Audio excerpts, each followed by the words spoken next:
Hoy vamos a seguir resolviendo ejercicios sobre hidruros. Los hidruros son combinaciones binarias del hidrógeno y otro elemento. Ese otro elemento puede ser un metal, por lo tanto forman hidruros metálicos, o un no metal, entonces forman hidruros no metálicos.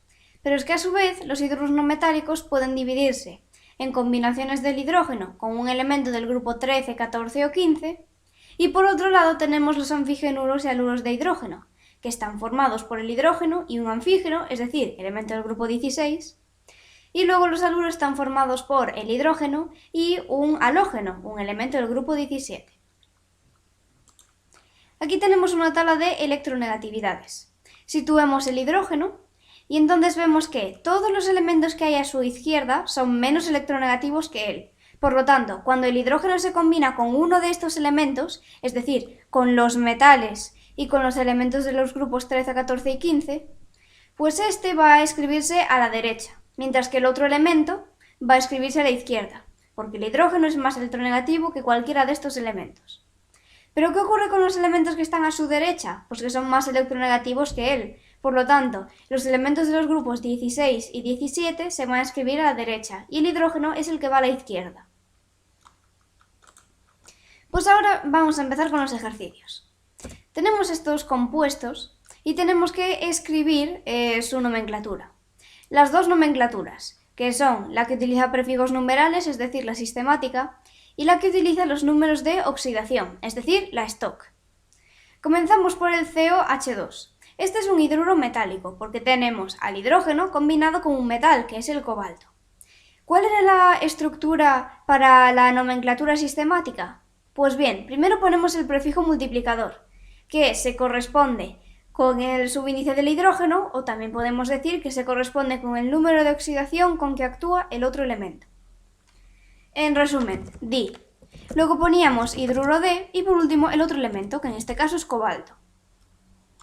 Ahora, nomenclatura stock.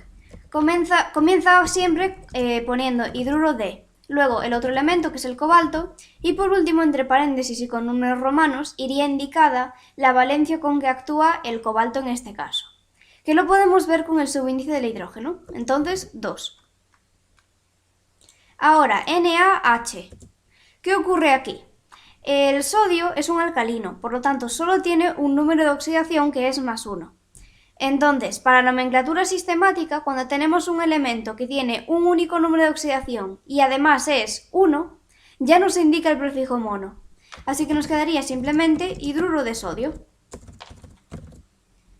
Y ahora, para la nomenclatura stock, cuando tenemos un elemento que solo tiene un número de oxidación, da igual cuál sea, pero solo tiene uno, ya nos indica entre paréntesis. Entonces también nos queda hidruro de sodio. Ahora, CuH. Como vemos, el cobre tiene varias valencias, por lo tanto en este caso sí que hay que indicar el prefijo mono para la nomenclatura sistemática. Monohidruro de cobre. Y ahora para el stock también hay que indicar ese número de oxidación entre paréntesis, porque tiene varios números de oxidación. Entonces nos quedaría hidruro de cobre y entre paréntesis 1. Ahora, HBr. Aquí tenemos nuestro primer hidruro no metálico. Y vemos que es un haluro de hidrógeno, porque el bromo es un halógeno, está en el grupo 17. Entonces, como estos elementos de los grupos 16 y 17 son más electronegativos que el propio hidrógeno, es el hidrógeno el que va a ir a la izquierda. Entonces, la nomenclatura sistemática cambia un poco. No empezamos con hidruro de, tenemos que empezar con el otro elemento. En este caso nos quedaría bromuro, y luego ponemos de hidrógeno. Vale. Y la nomenclatura con número de oxidación pues no tiene. Luego, PbH4. Para la nomenclatura sistemática quedaría tetra, que es el prefijo que le corresponde al subíndice 4. Luego, hidruro de y por último el otro elemento que es el plomo. Y ahora, para la de números de oxidación, esta nomenclatura nos quedaría hidruro de plomo. Y luego, entre paréntesis, tenemos que especificar 4, porque como vemos el plomo tiene varias valencias. Luego, SbH3, nos quedaría trihidruro de antimonio. Y ahora, con la nomenclatura stock sería hidruro de antimonio 3. Porque como vemos el antimonio tiene varias valencias. Luego, CaH2, dihidruro de calcio, con la nomenclatura sistemática, y con la stock, hidruro de calcio. Ya no hace falta indicar entre paréntesis que el número de oxidación con que actúa el calcio es 2, porque como el calcio es un alcalino térreo, solo tiene una valencia, que es más 2, entonces ya no se indica. Luego, H2SE, aquí tenemos otro hidruro no metálico. En este caso es un anfigenuro de hidrógeno, porque el selenio es un anfígeno. Entonces, ¿cuál es su nomenclatura sistemática? Como ya habíamos dicho para el bromuro de hidrógeno, tenemos que empezar no diciendo hidruro de, sino con el otro elemento, que en este caso es el selenio. Nos quedaría seleniuro de hidrógeno. Y la nomenclatura del número de oxidación pues no tiene. Luego, SnH2. La nomenclatura sistemática sería dihidruro de estaño. Y luego, con la que utiliza los números de oxidación, la stock, sería hidruro de estaño 2. Y por último, el níquel. NiH3 nos quedaría trihidruro de níquel. Y luego con la nomenclatura stock, hidruro de níquel 3.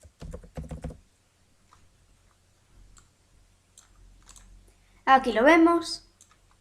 Y pasamos al siguiente. Este es el ejercicio contrario, porque tenemos los nombres de los compuestos y a partir de ellos vamos a formularlos, escribir la fórmula.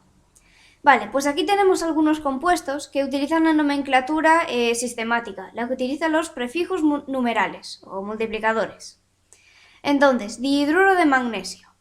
El magnesio es un metal, por lo tanto es menos electronegativo que el hidrógeno y se va a escribir a la izquierda. Luego va a venir el hidrógeno y ¿qué subíndice tiene? Ese subíndice nos lo indica el prefijo multiplicador, en este caso un 2. Ahora, trihidruro de aluminio, hacemos exactamente lo mismo. Ponemos primero el aluminio, porque es el menos electronegativo, luego el hidrógeno, que es el más electronegativo, con su subíndice 3. Cloruro de hidrógeno, aquí ya cambia, porque ahora el más electronegativo es el cloro, es un elemento del grupo 17. Entonces a la izquierda debe ir el hidrógeno, y luego el cloro.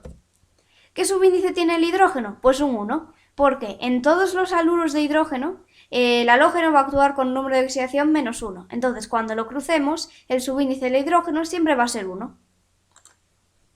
Hidruro de potasio. Vemos que aquí no se nos indica ningún prefijo, pero ya sabemos que esto ocurre porque el potasio es un alcalino. Entonces, solo tiene un número de oxidación que es más 1. En la nomenclatura sistemática, cuando solo hay un número de oxidación y además es más 1, el prefijo mono ya no se indica. Pues quedaría KH. Luego, dihidruro de bario, BaH2. Yoduro de hidrógeno. Aquí nos vuelve a pasar como con el cloruro de hidrógeno. Este es un haluro de hidrógeno, por lo tanto, primero va el hidrógeno, por ser menos electronegativo, y luego el yodo. Ahora, dihidruro de cadmio, CdH2. Tetrahidruro de platino, PTH4. Fluoruro de hidrógeno, aquí tenemos otro haluro de hidrógeno, pues nada, HF. Y por último, dihidruro de mercurio, HgH2. Y ahora pasamos a los elementos que están nombrados con la nomenclatura stock, la que utiliza los números de oxidación. Vale, hidruro de níquel 2. Aquí tenemos que tener en cuenta que este número que se está indicando en números romanos y entre paréntesis es el número de oxidación con que actúa el elemento que no es hidrógeno, en este caso el níquel. Y entonces ese se va a corresponder con el subíndice del hidrógeno. Pues vale, ponemos primero al níquel por ser menos electronegativo, luego iría el hidrógeno, que actúa con número de oxidación menos 1, y entonces el subíndice es 2. Vale. Hidruro de mercurio 1, lo mismo, Hg, H y el 1 ya no hace falta indicarlo. Hidruro de hierro 2, FeH2. Hidruro de estroncio. Vemos que aquí no tenemos indicado entre paréntesis ese número de oxidación, porque el estroncio solo tiene una valencia. Entonces tenemos que saber cuál es. En este caso es +2 porque el estroncio es un alcalino térreo. Y todos los alcalinos térreos tienen una única valencia que es +2. Entonces nos va a quedar SrH2. Luego, hidruro de zinc. Nos pasa lo mismo. El zinc vemos que solo tiene una valencia que es +2. Entonces, ZnH2. Luego, hidruro de cobalto 2. Aquí ya sí que no se nos indica que el cobalto actúa con número de oxidación +2 porque tiene varias valencias. Luego, hidruro de oro 3, AuH3. Hidruro de litio. Otra vez no se nos indica ese número de oxidación, porque el litio es un alcalino. Su único número de oxidación es +1. Entonces ese va a ser el subíndice del hidrógeno. Quedaría LiH. Luego, hidruro de cobre 2, CuH2. Y por último, hidruro de plomo, PbH2. Aquí vemos la solución. Y pasamos al último. Tenemos los siguientes compuestos y hay que nombrarlos. Primero con la nomenclatura de prefijos numerales, es decir, la sistemática. Vale, pues sería, ponemos el prefijo adecuado. En este caso, como hay 3 hidrógenos, el subíndice del hidrógeno es 3, ponemos tri. Luego, hidruro de, y por último, el otro elemento, que es el nitrógeno. Y ahora con números de oxidación. Pues nos quedaría hidruro de, ahora el otro elemento, que es el nitrógeno, y entre paréntesis y con números romanos indicamos 3. Porque ese es el subíndice del hidrógeno, que se corresponde con el número de oxidación con que actúa el nitrógeno. Vale, ahora, CuH. El cobre tiene varias valencias, por lo tanto hay que indicar el prefijo mono. Quedaría monohidruro de cobre. Y luego, con la nomenclatura de números de oxidación, sería hidruro de cobre 1. FeH3, trihidruro de hierro. Con nomenclatura stock, hidruro de hierro 3. ZnH2, dihidruro de zinc. Y luego, con números de oxidación, hidruro de zinc. Y ya no tenemos que indicar entre paréntesis ese número de oxidación porque el zinc solo tiene una valencia que es +2. Ahora, AsH3 quedaría trihidruro de arsénico. Y por último, su nomenclatura con número de oxidación sería hidruro de arsénico 3. Y esta es la solución.